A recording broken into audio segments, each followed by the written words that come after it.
ว่าคอยส่งมากินนมไหมครับโอ้โหเราสกินได้หรือเปล่าง่ายเนี่ยเอ้าง่ายมีเจียวง่ายเก่าเจียวแต่ก่อนเจ้าไม่เป็นร้อนเงยรอไม่ปลาไม่เยอะบ่ได้กินข้าวกินน้ำนะ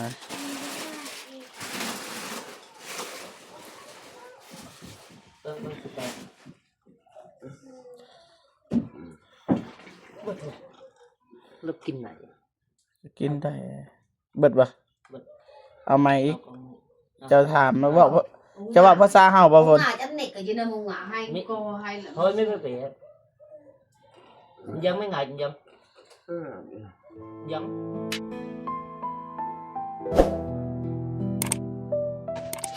ครับทักทายสบายดีเด้อสวัสดีพ่อแม่พี่น้องเบิดสู่ผู้สุคนบ่ว่าจะเป็นฝั่งลาวแล้วก็ต่างประเทศเนาะที่เข้ามาเบิ่งมาสมสองของเบาฝนเราไต่เบาฝนก็ยินดีต้อนรับทุกท่านทุกคนเนาะพี่น้องมื้อนี้เบาฝนก็ได้มาหาเบาเจ็บเนาะแล้วก็ได้มาหาเบาเจ็บไปหาสบายดีเด้อไปหาป่าของเบาเจ็บป่าของเบาเจ็บอาการหนักเนาะน่าเป็นห่วงเพิ่นก็ให้เบิดซอมแต่ว่าป้าเพิ่นก็เว้าอีหยังบ่ค่อยเข้าใจแล้วตอนนี้นะไม่แต่ว่าให้แนะนำให้ไปเบิ่งนำกันเพราะว่าเฮาก็สิเพราะว่าเฮาได้ซื้อเสื้อมอนซื้อโจกเล็กน้อยๆโจกเล็กน้อยๆเพราะว่างบนี่ก็เป็นงบของแม่พิมพ์นั่นแหละแม่พิมพ์เพิ่นฮู้ข่าวนะเพราะว่าแม่เพิ่นถามว่าอยู่ไสคือบ่ไปถ่ายคลิปเฮาก็ว่าเฮาอยู่นี่นะเบิ่งป่านะแม่ก็เลยส่งเงินมาให้นะไปแต่ว่ารายละเอียดเป็นจังไดก็ไปหาป่าเพิ่นก่อนไปเดี๋ยวบางคนก็สิถ่ายให้ FC คือว่าผู้ใหญ่ทุกท่านได้เบิ่งมีแต่ว่าเอาเครื่องไปมอบให้ป่าก่อนไปพอแล้วบ่เลยใจถ่ายเลยสบายดีเด้อสบายดีสบายดีประสบสุขพรทางไทยและทางลาวต่างประเทศอันนี้เป็นร้านของบ่เจ็บเด้เป็นร้านก็รุ่นอายุก็รุ่นน้อยอีกรุ่นนอกเนาะแต่ว่าโอเคมันจะว่าสิถามเรื่องอาการของป่าเพิ่นนี่ตั้งแต่ต้นนี่เป็นจังไดเป็นหยังคือแบบว่ามานอนแบบนี้นะทำอิฐทำออเลยทำอิฐลาวาเราแบบบ่ฮู้จักอย่างแบบระเบิดระเบ้อจิตใจเพิ่นเฮาถามเพิ่นบ่ฮู้ทำแต่มากัดเนาะมากัดแม่เฮ็ดจังไดต่อบัดนี้อาการก็หนักขึ้นเลยหนักขึ้นลุกก็บ่ได้กินข้าวก็น้อยเดียวบางมื้อก็บ่กินข้าวกันบ่กินมันก็บ่ได้นะคนเฮามันต้องกินนะตัวอย่างว่าเฮาบ่ไข้ก็ยาถ้าบ่กินมันสิไข้เองนะแบบนั้นมันขาดบ่ได้แล้วตัวนี้เราลุกได้บ่ปลานี่ลุกได้บ่ได้คันเฮาบ่อุ้มมันลุกบ่ได้จังได๋แบบว่าทางทีมงานเฮาคิดว่าเฮาสิไปส่งโรงหมอนะแม่นอยู่ดอกอยากไปส่งแต่ทางลานหั่นบ่กะไปต้นเพิ่นหญ้ามันแต่ผู้เดียวหั่นญาติมันถึกผิดของยังลานเข้าบ้านก็บ่ได้ที่ต้นบ่หันคล้ายๆคือแบบนี้บ่ฝนสิว่าให้แจ้งใน FC ฮู้นะคล้ายๆก็คือยันเสียชีวิตว่าซั่นซะเสียชีวิตกลางทางจากใดเท่านั้นแม่ยันเสียชีวิตกลางทางนะไปห้องหมอก็เสียชีวิตเข้าบ้านบ่ได้แล้วก็เฮ็ดทีคองบ่ได้งานบ่ได้นะเฮ็ดพิธีบ่ได้แบบนั้นนะไว้ต้นคือกันไว้ต้นแต่ว่าไผบ่เข้าใจทางฮีตของประเพณีเฮานั่นก็คิดยากอยู่เป็นหยังคือบ่ไปนี่ไม่ได้ว่าแนะนำให้หมอเรามานี้เฮาสิโทรหาหรือว่าไปเอิ้นก็ได้นะแบบนั้นมีแต่ว่านี่แหละก็บ่มีหยังหลายนี่มีมอนมีเสื้อเพราะว่าทางบ่เจ็บเพิ่นก็บ่มีหยังนะแม่พิมพ์เราก็เห็นนะตอนเฮาถ่ายให้เบิ่งแม่ก็เลยส่งเงินมาให้ผ้าห่มพื้นเดียวนะแม่ให้ซื้อนี่แหละเสื้อแล้วก็มอนให้ป้าเพิ่นโจกอันแล้วก็อันนี้นึกกินได้นั่นน่ากินได้โอ ว่าตัวนี้มันกินง่ายนะบ่คือกินข้าวนะตัวนี้มันง่าย แล้วก็มีนมน้ำมันมีแต่ว่า ต้มตัวนี้ทองน้ำใส่จะหน่อยเด้อเห็นบ่มีแต่ตอนนี้ก็มีแต่ตู้ตัวนี้แหละให้ปลาเพิ่นลูกได้บ่ ได้เอาโอมก็ได้อันโอม ไปให้บ่คนมีแต่ว่าเอาจัดการ เดี๋ยว ไออยู่ทางนั้นก็ไออยู่ไปทางนั้นจักเสร็จจังได๋ไปห้องหมอก็บ่ได้แต่แนะนำให้หมอมาทางนี้ มันมามีเวลาก็มาเบิ่งอยู่นี่ อ๋อตัวอย่างว่าทรงน้ำทรงอีหยังเนาะ เลย เราเป็นดนแล้วบ่คือว่ามือนั่นเห็นหยางอยู่เนาะ ประมาณเดือนนี้นะ นับแต่มากัดนะเนี่ย เด้อ อืม มันเป็นเดี๋ยวนี้เลยนับแต่มากัดเอาไปจักสิวาคือกันครับไม่แต่มันน่ะถ้าเบิ่งนางเบิ่งนั่นแหละ อายุหลายแล้วคันบ่ได้ติดเชื้ออิหยังก็ปัวยากเนี่ย เพราะว่าเป็นเอื้อยของแม่บ่เจ็บอีกนะ เป็นเอื้อย แม่ เนาะ บ่เจ็บก็ยังเฒ่าแหละ เป็นป่า ไม่แต่ ข สอง บ่ ค เจ็ น บ เพิ่นนั่นแหละอย่าง มันก็เหลือแต่2คนนั่นแหละก็บ่หลุดบ่ลื่นนะประมาณอยู่ 2-3 ปีนั่นแหละก็บ่ลื่น เป็นป่าเนาะบ่เจ็บ เป็น ป่า วันนี้ก็อ้อมกอดของลานแหละคือว่าหั่นแหละไอ้ต้นอยากไปอยากพาไปคือการทงมาแต่คือลานว่าวหั่นแหละ แม่นก็บ่ตินะเฮาก็บ่ติว่าทางเฮามันเคยครอบครัวบ่เจ็บแห่งแล้วเคยนับแต่พอแล้วก็พี่เอื้อยแน่นะหลายคนนะ อืม เพราะว่าช่วงนั้นเพราะว่าเฮาก็ฮักพอเด้ทางครอบครัวของบ่เจ็บก็ฮักพอฮักพี่เอื้อยนั่นมันก็พาไปโรงหมอนะไปแล้วก็เสียชีวิตอยู่โรงหมอนะเป็นแบบนั้น คือทรงเฮ็ดนะบางยานนี่ก็บ่ได้เอิ้นเนี่ยแบบเป็นยานพอมาบ่ได้เอิ้นแบบว่าทิมเลยแบบนั้นนะไต่ตน สงสารเฮาบ่อยากปะนั้น เข้าใจเอ้ามีแต่ว่าปูตัวนี้แหละให้ป้าเพิ่นนอน ขอบใจหลาย ดอยบ่อะไรไปบ่คนถ่ายได้บ่ ๆ จัดให้ เอาไว้ที่สกลก็กินวัดโคตรเลยโคตรลูกอ่ะ ตายแล้วนะ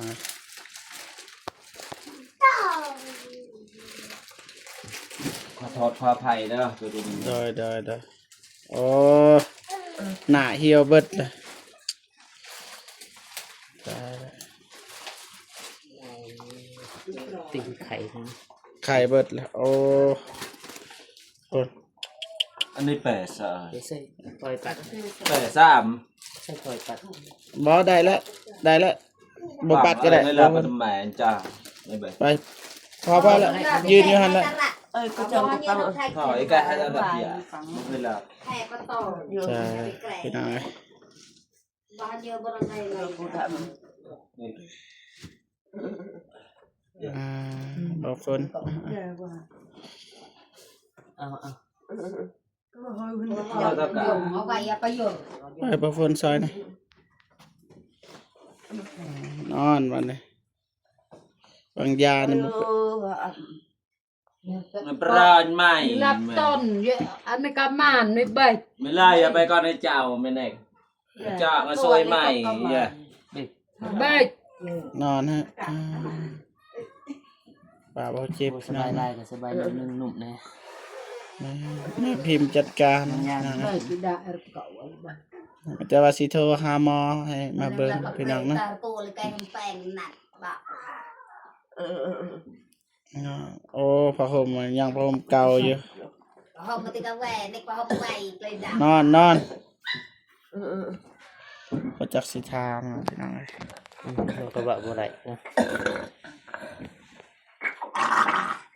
ไป กินนมไหมครับ ไม่ โอ้ น่า โห จะ แล้วสิ มา กินได้หรือบ่ ง่ายนะเอ้า มา ง่ายไม่เจียวง่ายเก่าเจียว ไปก่อนให้เจ้าไม่ปราณเงยรอไม่ปาไม่เยอะ บ่ได้กินข้าวกินน้ำนะ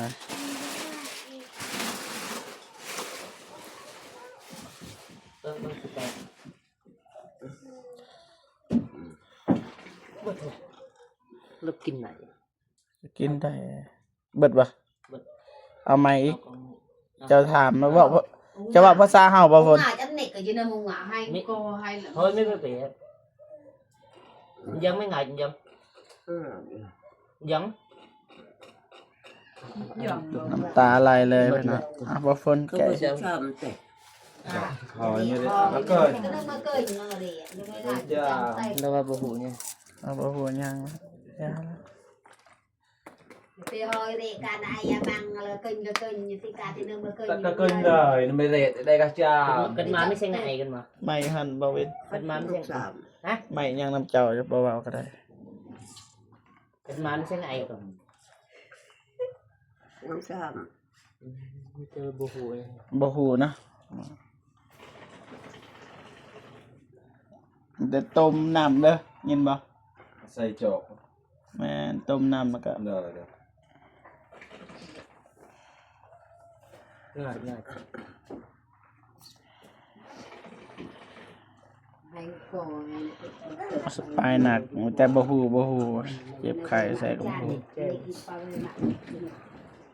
ยังบ่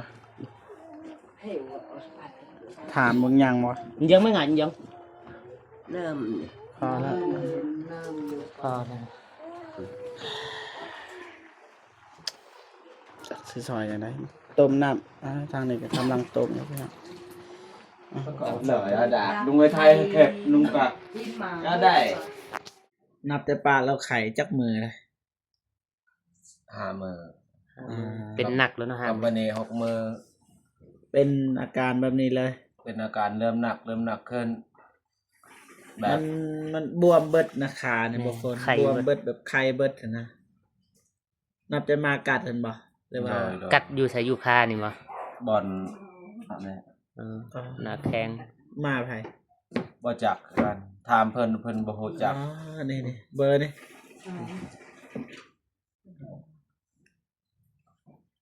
chấm từ bờ cho bạn ใส่เบอร์ นี่เบืองนี่เบือง นี่โทรบ่ ก็ประถอ บ่มีเงินโทรอีกเด้อ ว่าฝนกับบ่มีนี่ มา มันโทรบ่ได้ อ้าวบ่ฝนกดสิอ่านให้บ่เลยข้างเสร็จไม่พิมพ์อยู่พี่น้องบ่ทันอ่าน 9671 เอาบ่ถ่ายไปก็ได้6712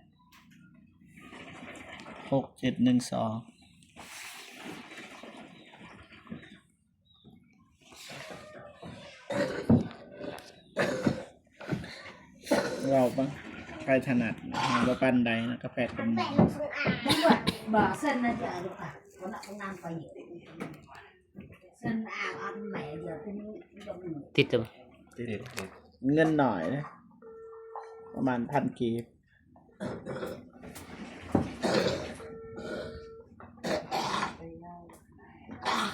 นั่นที่นั่นเด้เราอยากทมหลายนะ บ่ได้ซื้อเงียงเนาะเสียดาย บ้าใส่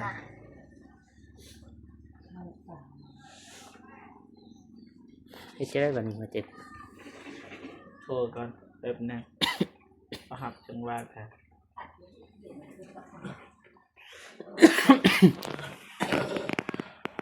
เอาเงียงไปให้เนี่ย có bông này cái bông nào giờ ว่ามันก็ว่าเราเจ้า nhang áp cả nhiều cái là ฮัลโหลสบายดีต้องอันนั้นลูกหลานขอแพทย์หมอนั่นมากวดป่าอันนั้นยาประมาณ ยาพออยู่นี่ได้บ่มีเวลาบ่อยู่จัดสั้นนี่โดยพาไปบ่ได้การเจ็บหนักนะ มันบ่มีคนอยู่ทุกขณะแล้วอั่นข่อยย่างผู้เดียวมีไผสอนทุกขณะเอากับคนแห แบบเฮามาหับได้มาได้บ่ บ่มีไผสอนทุกขณะแล้วก็บอกย่างผู้เดียวเดี๋ยวคนเจ็บมาเขาพาคนเจ็บแต่พามาเด้อ พาไปก็บ่กะพาแต่มันเจ็บหนักแหละ โอ้ยเข้าใจแล้ว เจ็บถ้าว่าเจ็บหนักนั่น อยากขอท่านแพทย์หมอและ เพราะเรามาจากม่วงยันมีคนมาจะหน่อย ค ยัง นอ่อนบ่ไป โดย ข้าวดี อย่างพวกเจ็บมา โอ้โดยแล้วก็บัตรคนอื่นได้เอ่ย เบิ่งอ่ะ วันนี้วันเสาร์เขาผ่านการเมื่อนะคะ อ๋อเป็นอะไรได้บัตรนี่ นี่จะว่าพาเพิ่นมานอนพิจารณาอยู่เด้อกันเป็นเจ็บแห้งเด้อกันว่าเจ็บแห้งนี้มันพาไปโรงพยาบาลเมืองเลยแต่สันเนาะ โดย แท็กซี่ ประมาณ80 ปีนี่แหละ เอาไหนแล้วนี่จะได้ว่าสาวคนเจ็บมากวิธีสาวพิจารณา แบบว่าให้มาเบิ่งข้าวเดียวได้บ่เอ่ยแบบว่าข้าวเดียวอีหลีนะมาเสกแล้วก็บางทีส่งน้ำเอ่ยก็กลับไป ได้มีแต่มาพามาก่อนเด้อมาพิจารณาอยู่เด้อเสียงตัวนั่งกับโคแม่เด้อแต่อยู่คนเดียวอยู่นี่บ่ได้ไปไสอ่ะนะ โดย มาเพิ่นมาโหลดเด้อ โดยขอบใจหลายๆอ่ะมันจะว่าให้พาไปสุขศาลานะสุขศาลาก็เป็นบ้านเฮานั่นแหละคิดว่านั่นเนาะ จังหวะแล้วตัวนี้มันขึ้นกับบ้านนะบ่ฝน มันเกินกับบานจังหน่อยบ่อยากว่าอันนั้นตอนนั้นคือว่า คือยากใช่เนาะแพทย์หมอคันสิว่าบ่มีเงินก็ว่าบ่มีเงินนะ คัน บ่มีเงินบ่มี คัน เลย คันเพิ่นอนุญาตเมื่อก็พาไปข้าวเดียวหั่นนั้น โอ้ยมันก็อนุญาตให้เมื่ออยู่แล้ว แต่อย่างว่ามันบ่เซา เออ นั้น มันก็นำไว้ดีโด่งก็ไงล่ะให้ดูว่าตัดเป็นดัง เราได้บ่ฝน บ่ฝนแล้วแต่ไปก็ไป คันเขาบ่อนุญาตเมื่อก็บ่จักสิไปคือกันและ เฮานั่นบ่อนุญาตอยู่แล้วแต่อย่างว่ามันบ่ดีเขาก็อยากให้ส่งเมืองบ่ดีก็ส่งแขวง มันเป็นระบบ บ่กล้า เป็นระบบ บ่กล้าบอนหันแหละคือค่อยเว้ามันยันเป็นแนวนี้แนวนั้นนะ สมมุติว่าทางนี้เฮ็ดบ่ได้เขาก็ส่งเมืองเป็นระบบเขาแพงเมื่อเทื่อก็ขึ้นพุ่น มันเป็นตามนั้นตามขั้นตอนไปแบบนั้น แต่ว่ามันทั้งหมดทั้งมวลน่ะมันขึ้นกับเฮา เอาสิมีเงินพาไปหรือบ่มันขึ้นกับเฮาถ้าเฮาบ่อยากไปมันก็ขึ้นกับเฮาเขาบังคับเฮาบ่ได้ก็บ่มีเงินค้ำนะ เงินค้ำมันก็มีอยู่ในพิมพ์เพิ่นจัดการนะแต่มันบ่แม่นว่ามันสิแพง แต่เฮาไอ้ตอนบอนหันคือร้านเว้าแล้วทำเอ็ดท่านยานมันเป็นแนวนี้แนวนั้นเอาเข้าบ้านก็บ่ได้ ยากกับตัวนี้แหละ อยากพาไปอยู่อยากพาไป แต่มันเป็นบอนหันไอ้ตอนลาวคือการ สิรอทามันฮอดวันจันทร์มันก็โอ้ยโพดเลย มื้อนี้วันหยังวัน วันเสาร์ ถ้าอยู่บ้านเฮามีอยู่แพทย์มาหาเพิ่นเฮือนเนาะ แห่งครอบครัวหลานก็มีแต่เพิ่นคนเดียวและหญ้า คนทางนั้นมันไกล ไกลแห่งฝน มันต้นบอนหัน ว่าบางเทื่อเพิ่นกับมันเสาร์นี่บ่ได้ประจำเนาะมันเสาร์มันเสาร์วันอาทิตย์บ่มื้อ วันเสาร์จักสิเฮ็ดจังใดล่ะ เฮาก็มันผู้ใหญ่ยังน้อยแม่นอยู่ดอกมีครอบครัวแต่เฮาก็บอกบ่ได้คือกันตอนนั้นมันยากย่านมันปิดเหตุผิดคลองแล้วนั้นหลานน่ะเขาหญ้าบ่ได้ พ่อได้ไปใส่พ่อของหลานเอาไปใส่ พ่อก็คือหลานเว้าหั่นแหละคันพ่อเว้า คือกัน อืม เอาอีกแล้วยากแล้วก็คนนี้ทางที่เฮา ทางเฮ็ดเฮาเฮ็ดสวนสาธารณะเฮา อยากจักสิเฮ็ดแนวใดวะ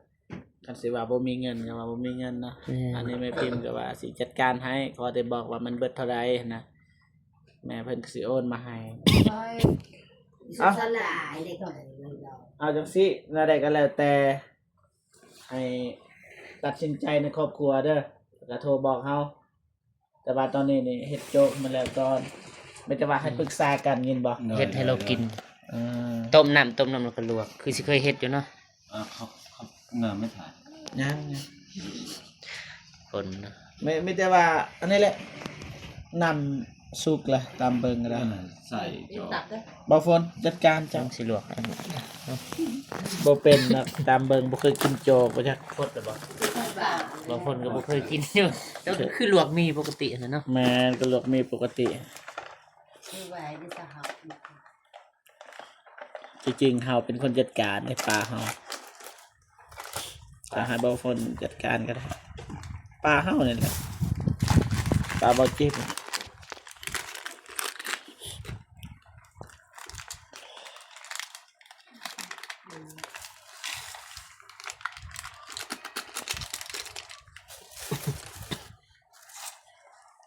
เบิ่งมันกดมา ยังบ่ มันกำลัง ยังอยู่ มันก็ป่าอันนั้นมาต่อเจ็บ ยาละว่า ว่า ว่า มันบ่อันนี้มันสิยืนเขา บ่สบายแข็งบ่สุก เองก็ตื่นใส่เนาะ เฮ็ดบาดปากละลายแข็งบ่สบายไม่ใช่เนื้อทาง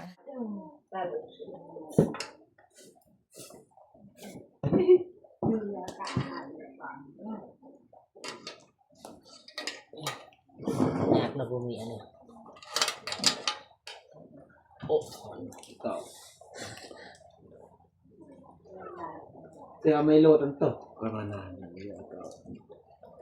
มันดำเบิดแล้วบ่ฝน เนาะ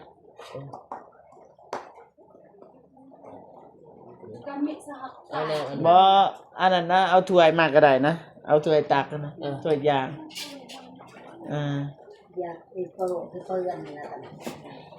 เริ่มต่ออย่างปัก ยากนะบ่ฝนนะรถก็มีเงินก็มี มันจะว่านั่นนี่เด้อหลานเด้อ เลย จะว่าให้ปรึกษากับครอบครัวว่าเฮาบ่อยู่ก็อย่า เอาไปสักคน ตัวอย่างว่า อยากพาไปสุขสลายหยังก็พาไป เรื่องเงินเรื่องคำก็โทรบอกหั้นนะ เลย เพราะว่าแม่เพิ่นก็ว่าสิจัดการให้ มาปูดู ตัวเดียวเจ้าก็มันก็บ่ได้นะตัดสินใจบ่ได้ผู้ใหญ่น่ะบ่อยู่หั้นนะบางทีเราเปลี่ยนใจอยาก เลย ลวกกับหนั ให้ ง เราไปกับมี ตัวนักมันเตะเซ็ต ได้แล้ว นั่นก็ไว้ ได้แล้ว แหวไปงานตก เฮาก็จ้าจบ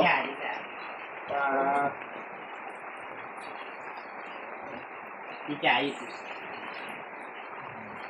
ได้แล้วดูความปากครับ นั่นเลย แล้วหนังบอก บ่ไหนโอ้โหเนาะ มาเสกมง สิเสะองอ่ะ แล้ว จับ เยอะ จับ เยอะ กระจกออก เจ้ากินโจ๊กครั้งหนึงในชีวิตเราก็บ่เคยกินเนาะ บ่เคยกิน เลย ครั้งแรกในชีวิตไปกินโจ๊กนะนะ เอา บ่เพิ่นป้อนให้ เยอะเต่า เดี๋ยวต่อเอ็มไหม แซ่บเลยแม่เราบ่กินดูรส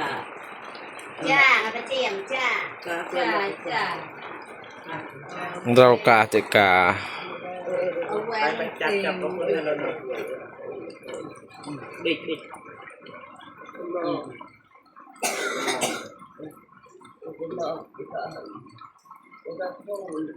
ไม่จะเล็กก็ซอยนะกินได้ เราเด็กคุณเหรอ กินมาแล้ว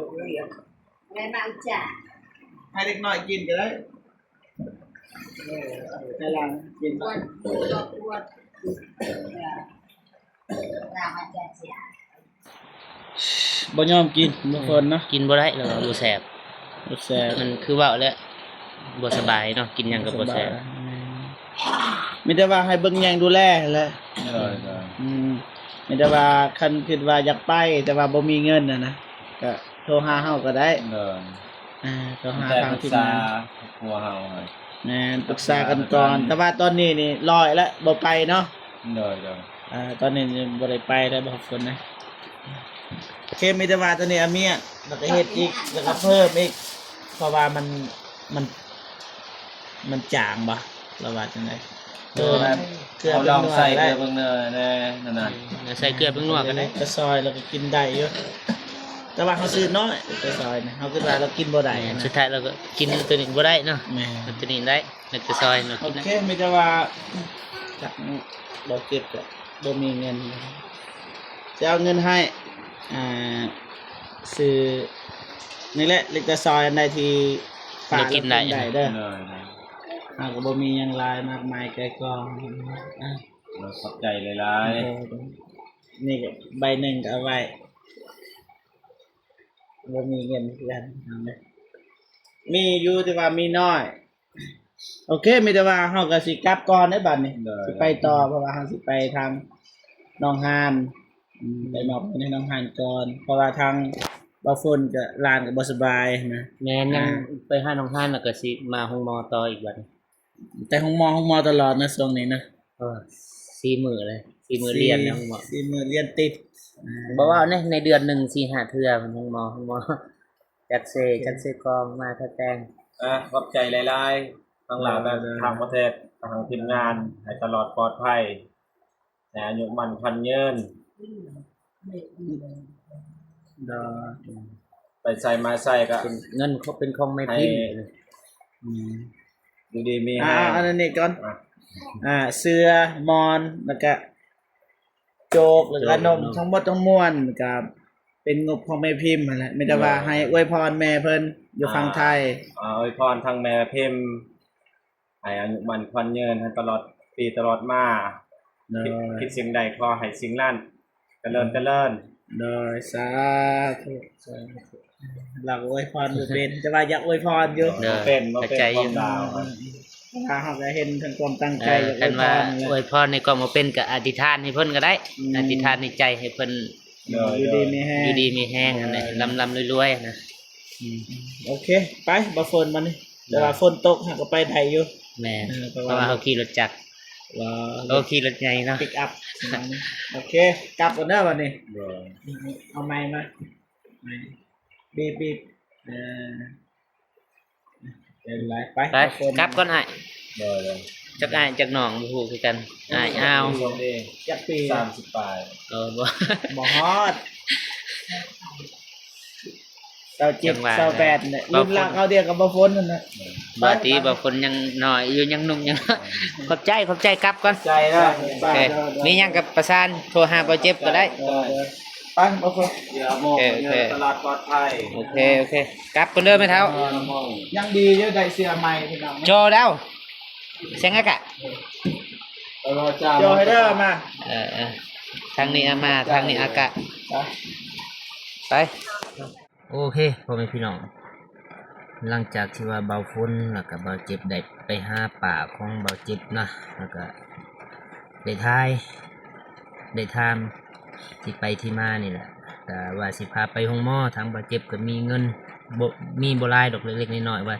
สิพาไปห้องหมอแต่ว่าทางครอบครัวเพิ่นหรือว่าทางหีดของเฮาอะนะมันยากกันนะจักสิว่าในเบาฝนก็บ่ฮู้รายละเอียดมีแต่ว่าไปเบิ่งคลิปนำเบาเจ็บแล้วก็เบาฝนเนาะ